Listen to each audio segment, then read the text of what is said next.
Is the utopian future depicted in shows like Star Trek really something we should all be hoping for? That's what we're going to talk about today on Conversations with a Calvinist, which begins right now.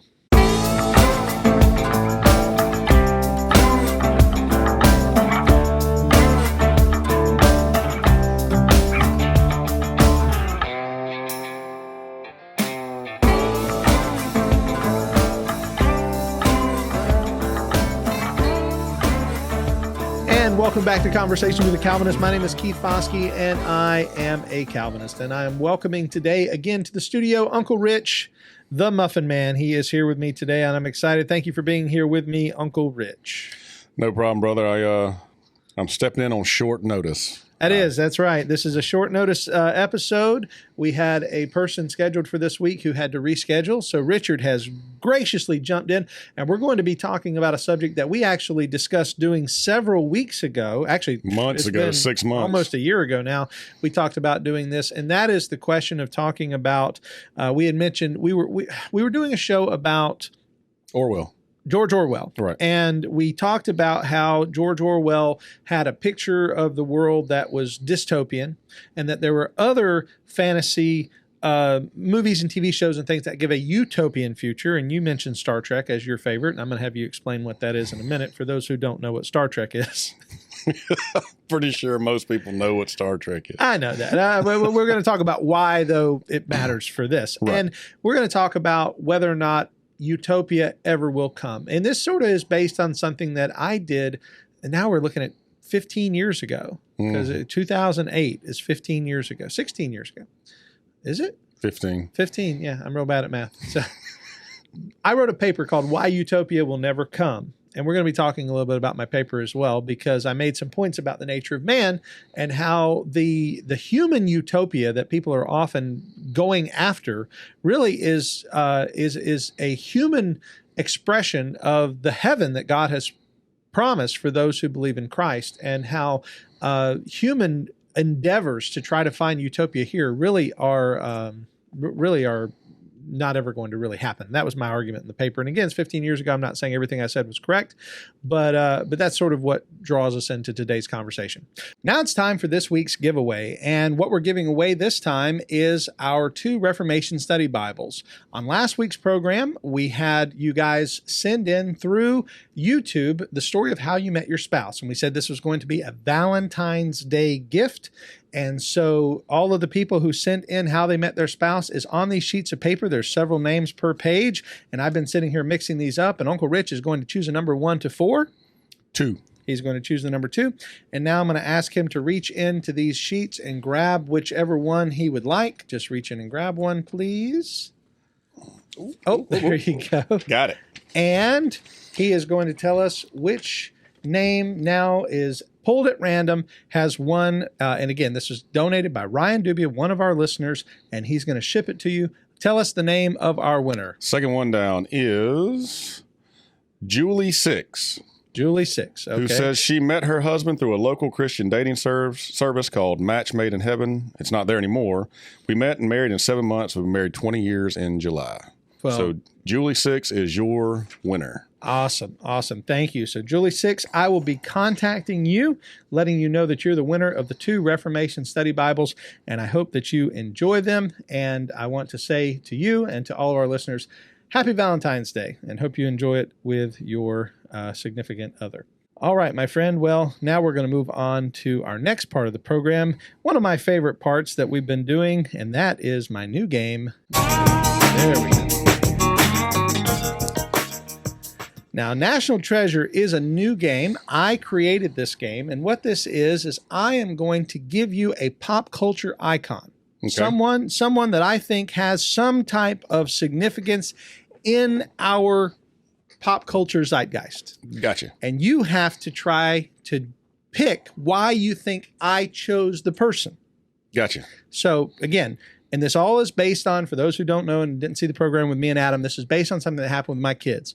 One day I'm sitting in my living room, I said something to my kids about Tom Selleck. Mm-hmm. And my children, God bless them, my children said, "Who is Tom Selleck?"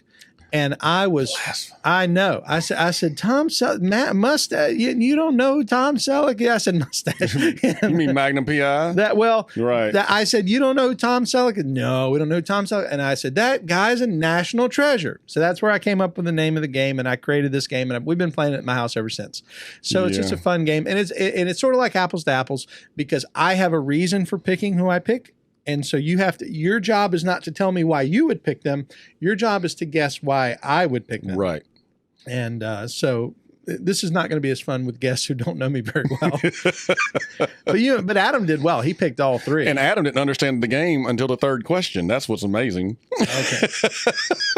All right. So I'm going to pick someone that I would say is a national treasure. Now, these people don't have to be genuine national treasures. It's got to be somebody that's in the pop culture reality, and hopefully it'll be someone that you know. Okay. So I'm going to pick somebody that really, this is going to be hard. I'm choosing this because it's you. I wouldn't do this to a normal guest, but you, my friend, if anything, have proven yourself to be abnormal. Okay, thank you. No, absolutely. All right, my friend. The name, John Cryer. Okay, John Cryer. Is he from? Oh no. The name pops up in my head. Is he the one with that was in Charlie with the two? I can't think of the name of the show. You're thinking 2.5 Men, and no, that is not the reason why I picked John. No, Cryer. I'm just saying John Cryer. That's the actor, right? Yes, John. He played Cryer opposite Charlie Sheen. Made his mark in a much different decade for me. Not that the show that you're talking about. That show that you're talking about has I wouldn't recommend that. Little show. Sketchy. Yeah, I wouldn't recommend that. Very sketchy, actually. So, unfortunately, brother, I'm not familiar with a whole lot of John Cryer's work. So it's got to be knowing you, it's got to be some 80s pop something movie he was in, or that you think's funny, or is a classic, or you're pulling something up. I'm pulling up. I can't. 16 Candles? Yeah. See, I ain't even seen that. So, oh, come on, man, dude, come on, man. It's not 16 Candles.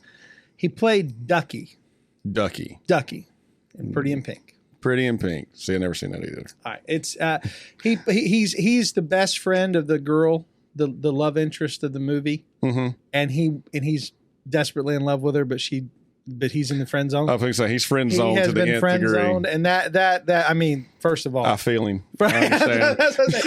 It's like Ducky is here. It's like we know. I may need to watch it now because I'll be right there with him. That's Been right. there, brother. Know what it's like. Yeah. So again, that just is honestly. I will tell you what I love John Cryer in, though. That's not that. John Cryer played in Superman 4. As the nephew of Lex Luthor named Lenny. Lenny Luthor. And he plays a punk rocker who just talks with that punk rock like this rocks, that like he's so He was Keanu Reeves before Keanu Reeves was Keanu Reeves. Whoa! The best part of the movie is when Lex Luthor. First of all, people may not realize Lex Luthor was an advocate of homeschooling because he says in the movie, he says, "Lenny, you pathetic product of the public school system." Gene Hackman was the best Lex Luthor ever. And if anybody ever plays this game, if I ever pull up Gene Hackman, it will be because of Lex Luthor. Not Unforgiven, not Hoosiers, but Lex Luthor. See that what you just said right there. That's where my mind was going. There was he had some role that was secondary. An 80s role, though. Ducky is an 80s role. I'm just about with the Superman 4. Mm-hmm. That's where your mind goes. So I was half right. Absolutely. So anyway, yeah. No, you got it to the decade. You were correct. You got it to the decade. All right. So that again is what we call. Oh, it's just one question today. Yeah, well, yeah.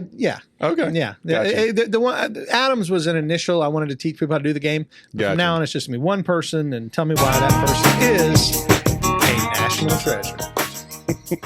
So now we move on to the main topic of the show, and today we're going to be talking about the subject of utopia. And as I said at the beginning of the program, what brought this up is the question of, will utopia ever come? And in 2008, I wrote a paper. It was for my Lib 320 class. I still have it here. My professor was Professor Rick Chaffee. So Rick, if you're watching, I doubt it. Oh, he pronounced it Chaffee, because I would call that Chafee. But anyway. You're probably right. Why Utopia May Never Come. This was a paper I wrote, and I wanted to read the first paragraph. Okay. This is how I began the paper. If any two men desire the same thing, which nevertheless they cannot both enjoy, they become enemies. Now, that was a quote from our book. And I thought it was a good way to describe what causes most human conflict. Two people want the same thing, whether it be the same property, the same riches, same woman, right? Mm-hmm. The two people want the same thing, and those two people can't both enjoy that thing at the same time. They can't both have it, and therefore, by nature, they become enemies. And I thought that's reasonable, and one of the reasons why, in a simplest term, I would say utopia will probably not ever come in the sense, because there will always be a limited number of goods and things that we can enjoy, and people, like right now, there's a war going on between Russia and Ukraine over land and power, and who gets to seize the power, and so. But it goes on to say this. It's another quote: "War is natural. Peace is an accident. We can start a war in 5 minutes, but it takes hundreds of years to make peace." Mm-hmm. And the last quote I started with the several quotes, but I quote from Isaiah chapter 50, verse 8, which says, "The way of peace they have not known. There is no justice in their ways. They have made themselves crooked paths. Whoever takes that way shall not know peace." And that's Isaiah chapter 50, verse 8. The way of peace they have not known. So really my argument in the paper was, because the question of the class, it was dealing with sociology and wars and things like that. And I was saying, basically, these are things we're going to experience until the end of time. And there are those who believe that human beings can create a utopia, and some have even described it in fictional terms, and that is where you're going to come in, Richard. I'm going to turn the screen over to you. You're going to get 100% of the screen here to describe to us, what is this little thing called Star Trek, and why is Gene Roddenberry a cult leader? Now, that part, I said that. Well, I grew up on Star Trek, and it's just basically, it's set in the 24th, well, it depends on, if you're watching the old school one, that was with Captain Kirk and Spock and all those guys in, the 60s, which my mom watched daily. I mean, I've seen every episode. And basically it's this they've reached this level where, at least humanity has, where there's no more money, there's no more conflict. Everybody you don't really, I guess you would own stuff, but it didn't matter, so to speak. But everything was good. You've gotten past all these moral ills, I guess you would say. And you don't really see a whole lot of that in the old series, but in TNG, the Next Generation, they talk more about that, because the Next Generation actually took a little, it was like politically correct before politically correct. Yeah. Like in the opening line where it says space, the final frontier, and it gives the whole thing, and it says boldly go, where in the 60s it said no man has gone before. Well, TNG changed it to no one has gone before, because we have to be all inclusive. Anyway. It's like the Bibles, where they take out the pronouns. Yep, there you go. Make everything gender neutral. There you go. Even God. Right. Yeah. Yeah. So anyhow, it's utopian in the sense of everybody there's no more monetary value. There's no money. There's no property. You work for the sake of the enjoyment of work. I mean, that's just, I'm just saying. Because Wait. I have to just say this. In the movie Back to the Future 3, Doc Brown is trying to describe the future. Mm-hmm. And he says, we have automobiles that take us where we want to go. And this guy said, well, if you got these what does anybody run anymore? And he says, yes, but they run for recreation. They run for fun. He said, run for fun? What kind of fun is that? So when you said people work for fun, well, I didn't say they work for fun. They work for the gratification you get out of a job well done because you're not getting paid to do it. I got you. Like you go to Starfleet to where you can get your position on a ship so you can go and travel, but you're working. I mean, it's work. You have a job to do depending on what level you're in. So that's the idea is everything's good. And I mean, they got things like replicators. Like literally, I don't know how many times in the show you'll be in John Luke's Picard's office or chambers or whatever you want to call it. Quarters, that's what they call them, quarters. I hadn't watched it in a long time. But he walks up to the replicator, Earl Grey, hot, and it pops right up and he drinks his tea. You know, you want spaghetti and meatballs. There was one episode where this old country boy, I think they got him he came from the past or something, somehow he ended up there, and he's like, you think you can make grandma's steak and potatoes or something like that? And he gave it the recipe and it made it for him. I mean, it's just, nice. So when you got everything at your fingertips, it's, you know, and everything's provided for and there's no money and nobody's fighting over anything. That's the idea is everything's equal. Everybody has the same opportunity to have the same stuff and nobody's fighting over anything. Yeah. I want to make a mention of something because just in case anyone ever makes the connection and certainly if anybody did, it would be fine. There was a web show that came out a few years ago called After Hours. That was the name of the show. And they would talk, it was 4 people who talk pop culture. And one of their episodes, they said the joke I made earlier about Gene Roddenberry as a cult leader, and they brought up the thing that you just said about the replicator. Right. What's interesting about that is they said, you know, if you have everything for you, produced for you, and you don't have to work for anything, how can you be, you know, so long motivation, so long, you know, work ethic or any of that. And of course, you know, somebody could argue, well, what's heaven going to be like, you know, for Christians? Right. And I, for one, I believe that heaven, we are actually going to have occupation in heaven. That's a whole other conversation. I don't think heaven is going to be us sitting on clouds strumming harps. In fact, I know that's not what it's going to be. Right. The Scripture tells us there's a new heaven and a new earth, and it describes the new heaven and the new earth in physical qualities, not just, you know, an ethereal out of body place where we sit on a cloud, you know, again, strumming a harp. So we would agree that there is a utopia coming. Mm-hmm. Utopia is God's garden. It's God's Eden. It's what's been redeemed, better than Eden, because God is going to redeem what was lost. Right. And the reason it will be a utopia is because of the one element that you address in your paper, and I was, you know, my mind was already there before I read your paper that you sent to me, that you wrote 15 years ago, was there will be no sin to corrupt any of it. That's right. Because even if you go to the Star Trek world, and I'm basing my comments off Star Trek based on a conversation I think either Picard or Troy had with somebody who was in like another race, another alien culture. They were in all kinds of conflict and all this kind of stuff, and they asked the question, well, why do y'all not have these problems?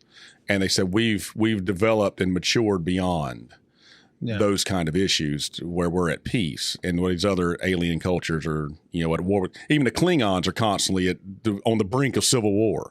So it's just humanity that's reached this utopia no one else really has. Yeah. But even in the show, even in between the members of Star Trek, the members of the Starship Enterprise, there's conflict. There's aggravation. There was, you got Worf the Klingon, you got Troy, who's like the Beta Z, and you got Riker, who's number 2. And Troy and Riker Riker and Worf want Troy, and they're at odds with each other over a woman. Where's the utopia there? There's still conflict. There's still, like you said, what one man wants and another man can't have, there's going to be a fight over. Yeah. So they really haven't evolved past base desires. Right. Like you said, I mean, I've never seen the show. I've seen every episode and every movie, even the new ones. So. I saw the movie. Please get quick on my camera. My bad, dude. I got big see my feet. camera doing this. People at home are going to be like, Like watching the show like the Night of the Roxbury. No, but okay, so you never seen the show, but you saw one of the movies. I saw the newer movies, and I think I saw the one about the whales. Yeah, that was the old guys. That's where that's where the dude's acting up on the bus. Right. Goes, they went back in time, right? and he chows. he ninja chops him. He don't ninja chop him. He does the Vulcan nerve punch. Here's going to be a deep cut, but only for certain members of my audience. He George Dillman'd him, and if you don't know what that means, that's a karate reference. He touched him, dude fell asleep. Yes, he did the Vulcan nerve pinch. All right, but I don't know the show. And like I said, it's not because I didn't like the show. I was a superhero nerd. Right. So people say, "Oh, which is better, Star Wars, or Star Trek?" I was like, "Batman." that is better. And Batman don't have no utopia. The world's always bad. Yes. And that's why he's here. Right. Yeah. So, all right, well, the only reason I know it's because I grew up on it. I mean, my mom had bookshelves of the novels, and she'd read every one of them. She was like obsessed with it. Wow. Now, if my mom wasn't a Star Trek fan, I'd never watch the show either. But after you're exposed to it, it's like you grow to like it. Well, like I said, I'm not dude. I mean, the guys I watch are in tights. I'm not challenging you and calling you out. I'm saying it's cool. I like it when people have their thing. Right. Like like I'm an 80s guy. That's my thing. I like certain aspects. I like Back to the Future, favorite. Yeah, I mentioned that earlier. But getting back to the utopia thing, getting back to sort of the heart of this issue is man's nature is such that our sinful nature seems to be pushing opposed to the idea of any type of utopia rather than toward it. But there is a theological position, and I don't mean to come out of left field with this, and I don't want to start a civil war on my page. So right now, I'm going to switch to me real quick. I'm going to plead and beg that all of my post-millennial listeners do not freak out for the next few minutes of this conversation. Fair enough. Because as many people know, I am an amillennialist. Okay. But I'm what sometimes is referred to as an optimistic amillennialist, in that I believe that there are areas where Christianity can and will flourish in the future.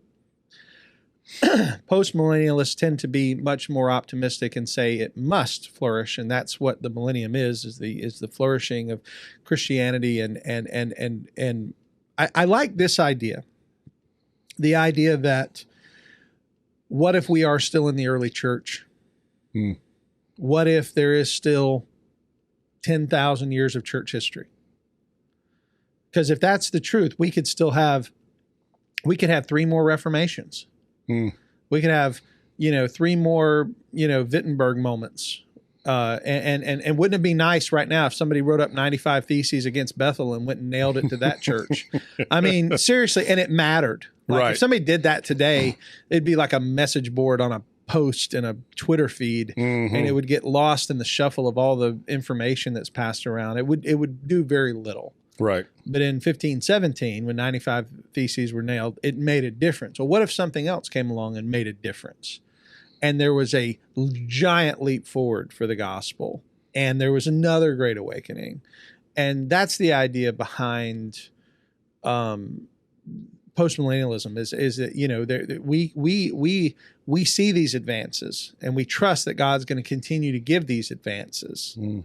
And so where I find myself, and I know I'm kind of, like I said, coming out of left field, hope I'm not, throwing off, kind of going away from the subject, but I think this is part of it. And the issue is postmillennialism saying that there's a utopia coming. I'm not really sure that's what they're saying.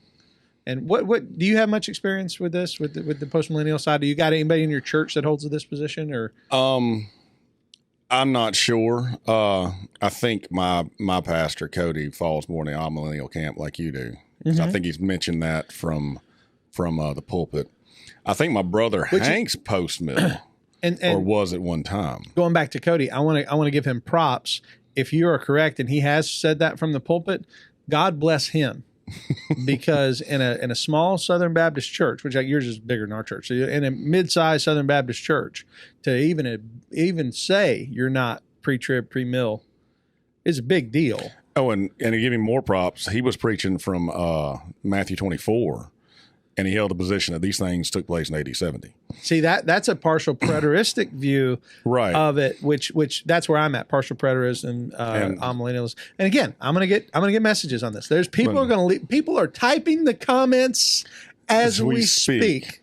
But that's what I'm saying is this is how he views the text. This is what he understands it to say, and so he preached it that way. Now he did preface and say, now there's going to be y'all that's not going to agree with this, and we can all still cohabitate. But I had to bring the word to you the way I believe it to be. So you say your brother Hank, who is a good friend of mine, and obviously, a good friend of yours. He's your brother. He's my brother. You've known him for a little while. I did his wedding, so I feel like we have a kinship there. You say he has a potentially is post-mill. Yeah, I remember there was a time where he was in that camp or position. Yeah, definitely. But I don't know if he's changed since then. I mean, what's interesting about the post-mill position is I see a lot of it coming out of the Jeff Durbin and Doug Wilson groups. Okay. Jeff Durbin has Apologia Church in Arizona, and Doug Wilson has Christ Church, Christ Reformed Church in Idaho, Moscow, Idaho. Okay. And both of those guys teach a postmillennial perspective, and I see it becoming more and more popular. Now, like I said, I'm not there. I've had people ask me, why aren't you there? Even my wife. One time I remember coming home. This is a funny story. I came home from work one day, and she goes, "Why aren't we post-mill?" and of all the questions you expect to get when you walk in the door, how was your day? Nope. Did you have a good day, honey? Nope, I didn't get that. Let's just get in the weeds right off the bat. It was I listened to Jeff Durbin explain postmillennialism on Ali Best. Oh, you listened to Jeff Durbin? Oh, well, That's okay. Exactly right. I was like, well, did you listen to Conversation with a Calvinist? Because it hurts. If the answer is no. No, I mean, I will say this. I think Jeff Durbin is an important voice in our time. I think he's a wonderful pastor. He does a lot of good things. So, but he was on Ali Beth Stuckey, which is a show. My wife likes her. She listens to her, reads some of her books. And he was describing the difference between post-mill and pre-mill in the sense of how we see the future. Okay. Because his argument, if I remember correctly, and again, I listen to the podcast too, because when your wife nails you, as soon as you walk through the door, why aren't you post-mill? I'm like, what you been listening to? Why is this dinner conversation? But you want to know what is it she listened to? You want to get involved with it. And his argument essentially was that one of the things that led him away from pre-mill was the absolute pessimism of it. Is that it's the idea was we're the world's going to hell in a handbasket. Just let the world go to hell in a handbasket. Don't try to engage. Just batten down the hatches and get ready for the rapture. Or if you're not a pre-trib guy, batten down the hatches and get ready for the tribulation. Either way, you're basically rearranging deck chairs on the Titanic anyway. So why does it matter? Right. And I do think what I just said, again, I've got dispensationalists who listen to this, and I've got premillennialists who listen to this. Guys, understand, I'm not saying that's exactly what Jeff said, and I'm not saying that's what I believe. I am saying that is a attitude that can be drawn. If people think the battle's already lost, that everything's going to go to hell anyway, why fight the battle? That's the attitude. And again, for Jeff, he was saying he felt that postmillennialism provided more of an optimistic view because, again, the idea is that Christ will return to a world that has been converted, not completely, but has been converted to Christ on a large scale. Okay. And so you can see how going back to the time of when the Adventist movements were really raising up during the 1800s, you can see how that would be, how people would believe that, because you've got the Great Awakening happening, and you've got all of these new things are taking place, and people are saying this is the end. This is Jesus is going to come. This wonderful new thing has happened, and people are being converted, in mass. Right. So then we go through 2 world wars, 2 atomic bomb blasts, and many people begin to see the world differently after those events, because the attitude becomes, well, maybe it wasn't. Maybe the Great Awakening wasn't the end. Maybe that wasn't the great event. And so, and then the Jews returned to Jerusalem, or to Israel, in the 40s. That sparks a huge eschatological idea, especially among those who are dispensational and see a future for ethnic Israel. And you don't have to be dispensational and see a future for ethnic Israel, but that those who are counting on a future for ethnic Israel as part of their eschatology, they see the Jews return to Israel as a big deal. Right. So again, all of this comes back to eschatology, right? This whole idea of utopia. Now, you said, we were talking outside of the program, that you're not nailed down where you are. Right. I haven't spent a lot of time with eschatology. I've been exposed to dispensationalism enough that I don't agree with that, because and I'm sorry for those who's going to write comments after I say this, but the exegetical gymnastics you have to play with dispensationalism to make it work just doesn't work for me. In Hebrews, just doesn't work for me. Christ reinstituting sacrifice and stuff like that, that bothers me. Well, that's that's a premillennial view. Okay. And I'm not necessarily correcting you. You're right, because dispensationalism is premillennial. Okay. And so dispensationalism, though, is a holistic view of the whole Bible. Right, it all happens in certain dispensations. Yeah, which distinguishes between Israel and the church. Right. Making that. And that's the other reason I don't agree with them, because we're spiritual Israel, so there's no Again, it's Uncle Rich at gmail.com. Everybody, because what you just said, even that phrase, when you say we are spiritual Israel, you say it with such gravitas. Well, I'm just saying, I'm not I believe that's what Scripture says. That whole anyway, that whole thing, you would be surprised how many churches you would get. Run out of town. I got it. If nothing else, they would want clarification. What do you mean we're spiritual Israel? But anyway, and so yeah. But beyond dispensationalism, I haven't really jumped into any of it and nailed down something, because honestly, and this is just my personal opinion on it, is that's all any of this is Christ is coming back, and we need to be ready and preach the gospel till you die. That's because when you get into those I know eschatology has an importance, and it's necessary. I'm not discrediting it. You don't need to study it. I understand its importance, but it's once you nail down a position and you stand on that podium, now let's fight. Yeah, because you had to preface this section with saying, "Please don't blow up my comment section with a holy war." That's right. So, it's just, it's one thing when you're fighting about the gospel itself. It's another thing when you're fighting about, well, which one's right? On when is Christ going to come back in the 1,000-year reign, or is he not? Or is it just going to, I don't have time for that. Yeah. Well, it's interesting. So, yeah. And I hold a particular eschatological viewpoint, but I hold it with a loose hand. And I tell people that, people who come to the church, I say, if you're coming here looking for eschatological certainty, then you really you won't be happy here. Right. We all of our elders are basically in the same place on our eschatology. That's one nicety, is we don't have a bunch of division among the elders. We all basically hold to a partial preteristic understanding of Revelation and an amillennial view, which again, we say optimistic amillennialism, which could tiptoe into postmillennialism a little bit. So somebody who's post-mill could probably come here and be very comfortable Pre-mill, if somebody's dedicated to pre-mill, they may not be happy here because we never talk about it very much. But I wouldn't say it should ever keep anybody from membership. Right. Because our one finite rule, or not finite, our one final rule on eschatology when it comes to membership is you have to agree that Christ is going to return. Right. Right. And this takes us back to, and I do want to get back to the original topic at hand, and that's the topic of utopia. Because Christ's return, whether we're post-mill, on-mill, pre-mill, whatever, Christ's return is what ushers in the kingdom and the final state. And again, I guess it does matter because premillennialism would say it ushers in 1,000-year reign, and then it's the final state.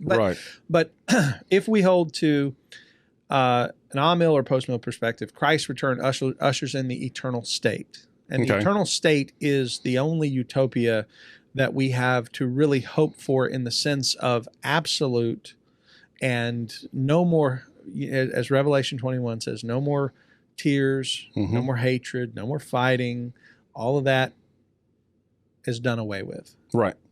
And that is that's the thing that when we look at, again, going back to Star Trek, going back to, and what's some other shows? Maybe it's a good question. What's some other shows that have tried to propose and in the comments, all right, we'll ask the commenters. Because I don't really. Yeah. What are some other shows that have put out the idea of a utopian future? Because a lot of stuff's dystopian. Like your Book of Eli, your oh goodness, even Walking Dead's that way. Yeah, all of these shows about zombies and stuff, Zombieland or not Zombieland, World War Z. All these movies are about a dystopian future, right? Which everything falls apart. Yeah, Waterworld. I mean, we can go back to 1984, the movie. Yeah, it's all a dystopian future. Right. So the question becomes: how many movies portray a positive? And again, I think Star Trek is it. I can't think of one, but maybe somebody else will put out an idea. Yeah, nothing comes to mind unless it's some kind of spoofer maybe, but even Star Trek, like we said before, has its problems. Yeah, it's not fully, because it's like only humanity's made it, because every other race they run into, for the majority, are jacked up. Yeah. They have their problems. But even humanity, like you said, they've got the, again, I haven't seen the show, but I know a few things, right? They've got the Prime Directive, which is that they're not supposed to interfere with other. Okay, all right. Yeah. Well, Prime Directive is you don't interfere with other races who haven't technologically advanced, like they're behind you. But how many times do they break the Prime Directive? They have. Like all the time. They have. Yeah. Okay. There's an episode in The Next Generation where they did it by accident. They were accident. Well, they were supposedly monitoring them, and then somehow or another. Well, one of the movies is that way. Right. Well, one of the movies is like Chris Pine. They did it on purpose. Yeah. And because Spock was about to die in the volcano, and so they raised the ship up out of the ocean and was shot over there and picked him up, and everybody saw him, and they started drawing pictures in the sand of the ship they saw. That's violent because they didn't let Spock die. Prime Directive says Spock should have died. Yeah. To preserve this alien group of people from witnessing this starship that was well beyond their technology. They were tribal. So anyway. Well, the reason why I bring up there's so few utopian movies, utopian TV shows. Again, there's plenty of dystopian. We can go down the list. That's what we know. But do you think it is because we know inherently that left to ourselves, we're not going in that direction? Well, that's that. I was thinking about that before. Is we're striving for that, which we can't get on our own, which also, in my mind, points to the existence of God. Yeah, because we want that perfection. We want where everybody's on equal playing field. We want where everybody has equal everything, and there's no more fighting and envy and hatred and lust, and all those things are out the window. And that, I mean, we look in the American culture today, what is all this social equality stuff? Everybody's got to be on the equal playing field. That's right. And they think they look to the government as the God that's going to give them all this. They're going to make everything equal. You just give the government all the money and they'll equally distribute it among the people, and everybody will have the same, and there'll be no more fighting. Well, there's a problem with that, because you're not going to get to that utopia, because as the premise from your your paper said, well, one man has, another man wants. An award-winning essay. It might be so, but from one person wants it, another person doesn't have it. Well, okay, well, you start distributing wealth. Well, the people that have the wealth don't want to give it up, and the people that don't have the wealth want it. So where's the utopia in that, where you strip a man from everything he has to give to a man who hasn't earned it? Yeah. You know, you don't get to utopia that way, because you're going to make somebody angry. We could have we could have another hour-long conversation about this is the real desire. If you listen to those who are pushing for communism, socialism, things like this, is you'll only be happy when you don't own anything. Right. You'll only be happy when you're not trying to achieve. I remember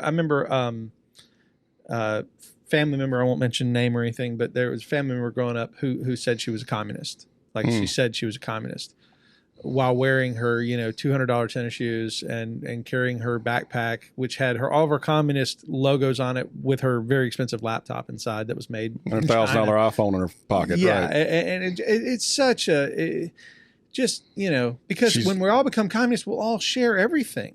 Yeah, the problem is we'll all share poverty. We'll all share the bread lines. We'll all share the gas lines. And again, this is where my paper was driving towards, is that, and we talked about 1984, or did we talk about Animal Farm? We talked about 1984. You ended with Animal Farm. Animal Farm is, to me, one of the, if people haven't read it, right. It again goes back to the idea that what happens when you put power in the hands of a few, with the trust that they're going to treat you right and they're going to do the right thing, and there's no checks and balances. They get to decide what's best for you. You end up all of the animals around the house looking in while the pigs have dinner with the humans laughing at all the other animals. Mm-hmm. And that's what we end up seeing. And going back to the striving for utopia, okay, and tying Star Trek back in with it. Roddenberry's vision was of a world where there was no more want, need, or anything like that. And everybody was equal and everybody was provided for, and you worked for the sake of work, for the satisfaction of work. Okay, well, let's go back. Let's go to work for a moment. And I'm glad my pastor brought this up Sunday. Work was given before the fall. That's right. Work will be in heaven. Yeah. We'll have stuff to do. Yeah. But it won't be marred by sin. Yeah. See, Roddenberry wanted this idea of utopia. He wanted to get there without God. The problem is we're not going to get to that state without God's intervention. That's right. And fortunately, God has intervened in the person of Jesus Christ.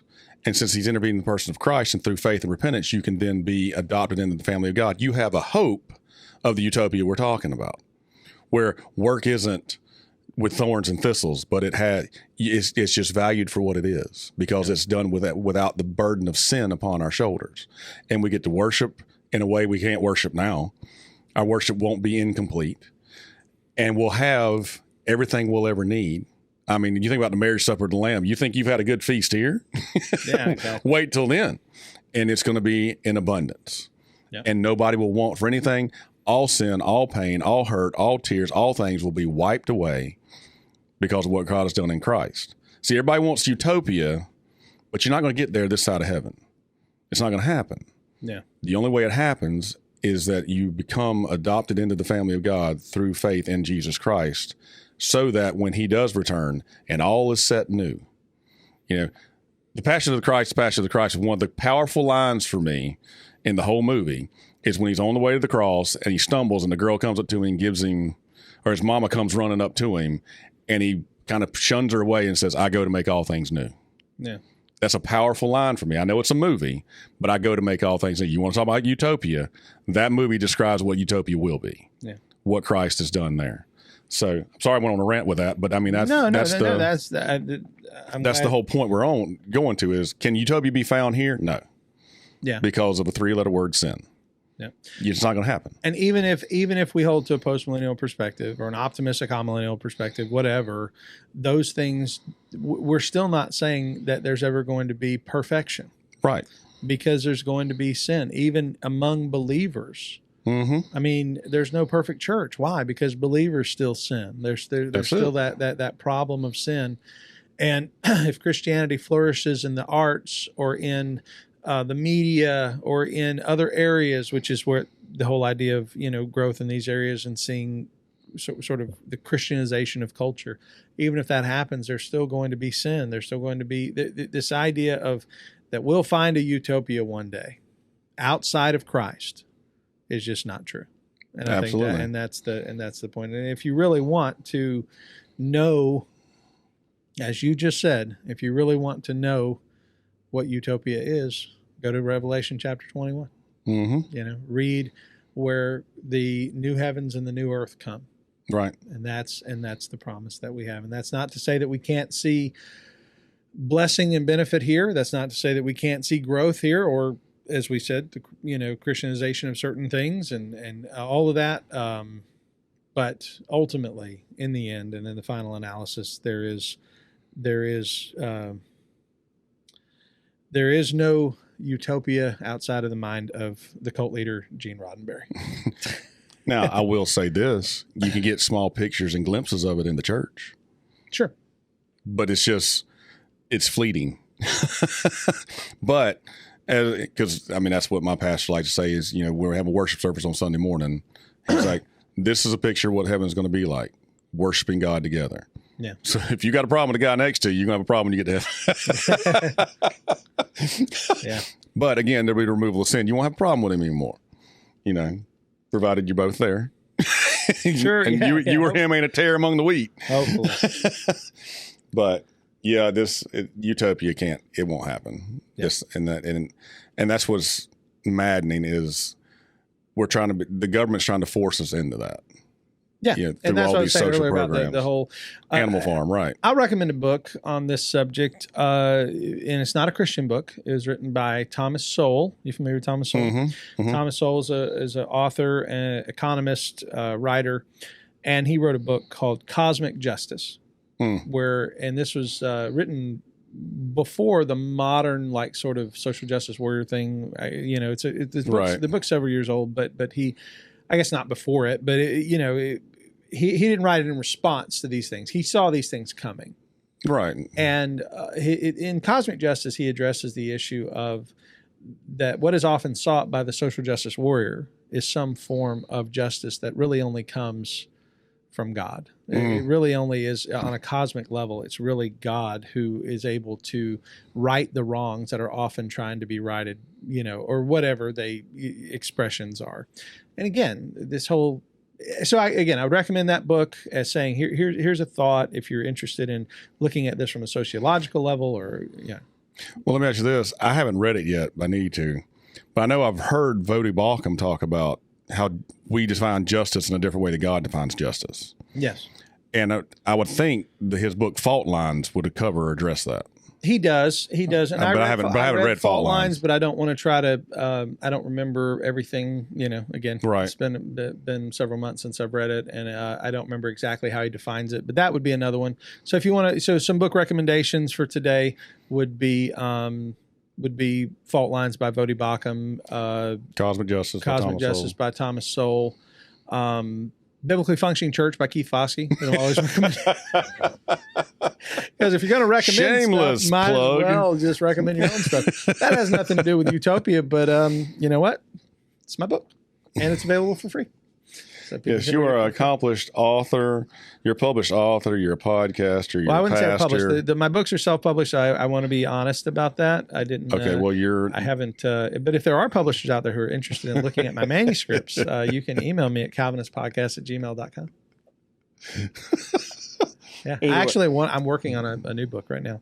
Nice. On the subject. Where do you find time to do Christians all this stuff? and personal protection is my next thing that I want to dive into, because I've done a lot in that area. I mean, 30 years. Next year is my 30th year in martial arts. Wow. Started in 1994. I'm just trying to figure out when do you sleep? You podcast, you pastor, you do karate, you write, you. I'm thankful for a supportive wife and a very, very supportive church that allows me to do a lot of these things. And because you do a lot of stuff. Yeah. So, but yeah, again, I want to begin to draw to a close. Here's my thought for you. We're not doing a giveaway on today's program, but I will say this. If you are interested in leaving a comment, here's what you can comment. Is there a movie that talks about a utopian future that we couldn't think of? Right. That would be there. And if you do find one, you put one down there, I will I'll give you a shout out. I'll give you a shout out on the next program. If you leave the name, I'll shout out all the movies that were mentioned. If you can come up with a utopian book or utopian movie, yeah, I'll give you a shout out on the next program. I was trying to think. I got like double copies of several books, but the names of them don't come to mind. So. Yeah, I can't think of any either. So. All right, guys. So again, I want to thank you Uncle Rich, for being on the program today. And again, a short notice program, but I still think a worthwhile program. We were able to make everybody mad. All the eschatological positions, we were able to just take them all out. You're going to get emails. Kick him off the show. Kick him off the show. Anyway. But thank you again for being a part. No problem. And again, thank you for listening to Conversation with a Calvinist. If you would, please, if you're watching this on YouTube, go down and hit the subscribe button. Hit the like button if you did enjoy today's program. It helps me get out and reach a larger audience. And share this with someone. If you're coming to me from one of the other social media platforms, remember that we do have a Facebook group that we would like for you to join. It is the Conversation with the Calvinist Facebook group. And I'd love to have you follow me on Twitter @YourCalvinist on Twitter.